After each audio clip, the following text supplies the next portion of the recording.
components, abstracts, and introductions.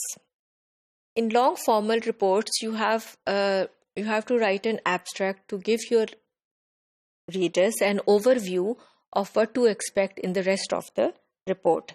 The abstract usually contains the key points which you present to the reader in low-tech terms. Usually the abstract is a very brief piece of writing, about 1 to 2 pages long. It is very concise, and it basically presents the problems which you are addressing in your long report, the solutions which you have to offer to that problem, and then the benefits which will happen if your solution is accepted by the reader and the audience. Another approach to an abstract is that it summarizes the contents of the long report. It highlights only the main points of the reports, omitting any details which are not required at this stage. And it summarizes the contents in a high-tech terminology, and then only gives the bottom line of the report.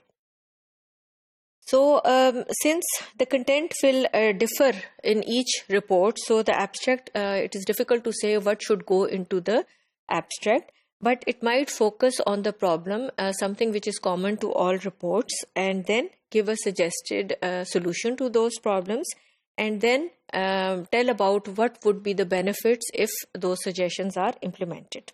So this is what an abstract looks like. It summarizes the report and allows the reader to get a snapshot of the content. Since most people think that Microsoft Windows is the only option for desktop computing, this report discusses an alternative which is named Linux. The IT manager lets the reader see that a recommendation will be made based on the facts in this report. So an abstract is also called an executive summary.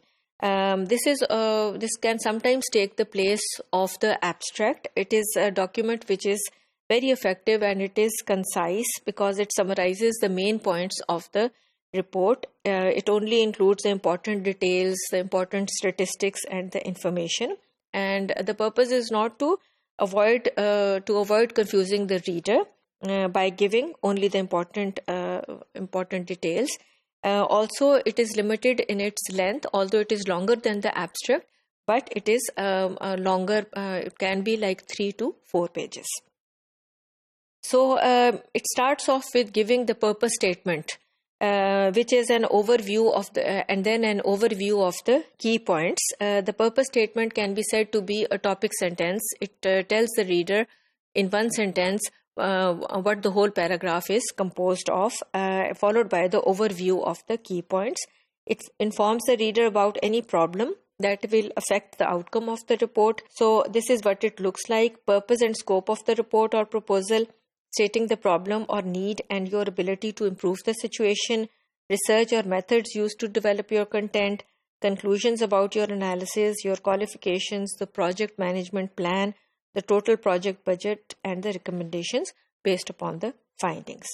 Then the introduction has got 2 crucial parts. It has got a purpose and then a problem and its background.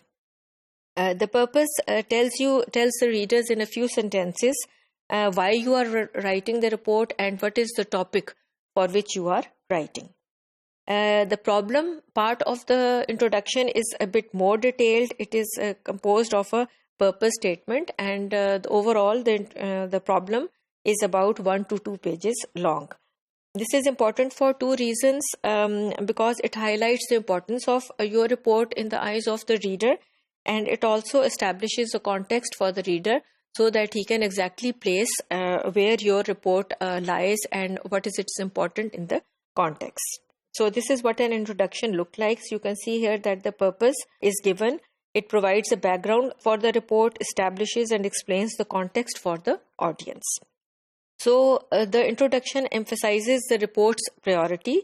It brings home to the reader that a problem truly exists which needs to be solved. It also reveals your expertise and your knowledge about this area.